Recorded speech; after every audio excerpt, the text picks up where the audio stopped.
Hey, beautiful people, Maria life transformational coach and soul healer is here, and I'm shooting the video at my living room in the apartment I rent in Antalya, Turkey. And I'm doing this, and like every time I kind of get a little too worried about making it perfect, trying to make everything perfect. It has been the life story of mine, trying to be perfect, trying to be liked, trying to not fail. And that fear has been like really ruining my life. It was not serving me well. Every time it would like really give me so much anxiety, give me um at the end it would actually talk me out of doing it at all. And I've been listening to this fear for so long. Although I know deep down I do want to be creating these videos, sharing them on YouTube, sharing it to all other women on the same path. And why I do what I do is because I want to support the woman I used to be at the beginning of my journey. My awakening happened eight, 8.5, almost 9 years ago in 2012. And back then, I was freaking lonely. It felt like my life was crumbling and I had nowhere to go. I had no one to help me except for my therapist. And even that therapist, like, I was limited to seeing her twice a week. Sometimes I really wanted to see her more often. And even according to my insurance policy, like, I would have to get this prior authorization to see my therapist often, because normally I would see her once a week. Anyway, except for her, I felt like nobody gets me, nobody understands me, nobody gets how bad my situation was. And basically, long story short, I was going through a breakup, and I didn't know that I was a highly sensitive person, that for normal people, just this amount of pinch pain wouldn't be a pain at all, but for me it is painful. Just an example.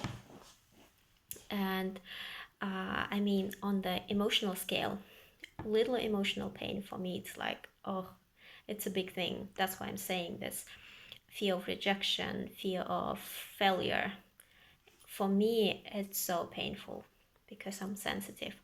But also, on the other hand, my sensitivity is my gift. And for instance, now I'm using online dating apps because I'm working on the relationship department. And a lot of times when I meet somebody, I ask them, what is your superpower? I ask them not just because I want to know what their superpower is, but always I notice that when you ask this kind of questions, you get to know the other person, how well he knows himself. Because it may sound all good on paper, on text, and but when it comes to really getting to know the person, like you ask those little questions and you know, like, okay, where he is. And anyway, when they ask me the same question, I know for sure what my superpower is, and that is my sensitivity.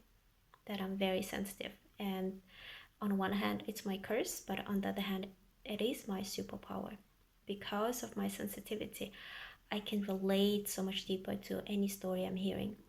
And trust me, I'm hearing so many different stories, and this world is not this pinky ponies rainbows, unfortunately. And also, because of my sensitivity, I can feel other people, I can feel my clients, I can feel what they are not able to verbalize into words. They feel it and they can't word it, for instance, or even they're not fully feeling it, but I feel it for them. And it's really important to be in touch with your feelings. And you get in touch with your feelings when you start feeling yourself, when you start becoming more and more in touch with yourself. When you spend more time with yourself, when you get into silent space, you turn off all the noise, all of the external noise, and then you start hearing your own noise, your mental chatter that's happening in your head. And a lot of times it's just some worries, something you're repeating, someone else's thought. You go back into your past and you start rehashing some past scenarios. You wish something would gone this way, or you should have said this way, and then you go into future anxiously trying to control something that could happen or could not happen.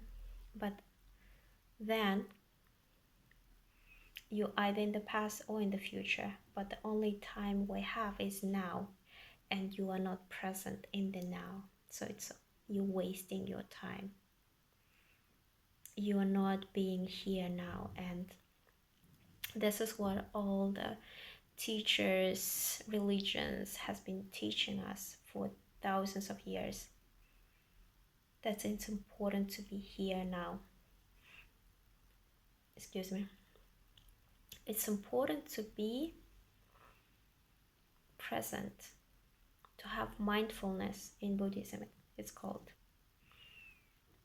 Eckhart Tolle says, be in the now. And when you are in the now, you are aware of all of the thoughts that are happening in your mind. You're aware of your body. You're aware of your body posture. You're aware of your different parts of your body. You're aware of your breath. You're aware of your belly movement. You're aware of your chest expansion and contraction. You're aware of your nostrils area when the air comes in and goes out, and so on. And then you're aware of your feelings. And feelings usually show up through your body.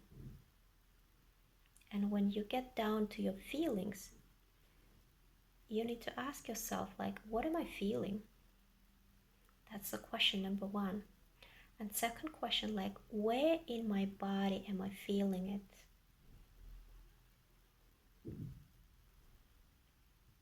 And feel it. And the more you feel it, the more information will be shown up to you.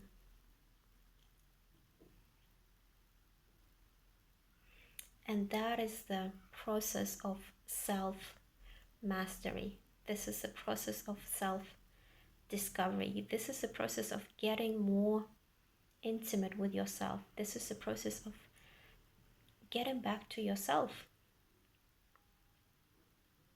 That along the way, for some people very early in childhood, for some people later, we've got so detached, so dissociated from ourselves, from our bodies, from our mind, from our feelings, from our soul and heart.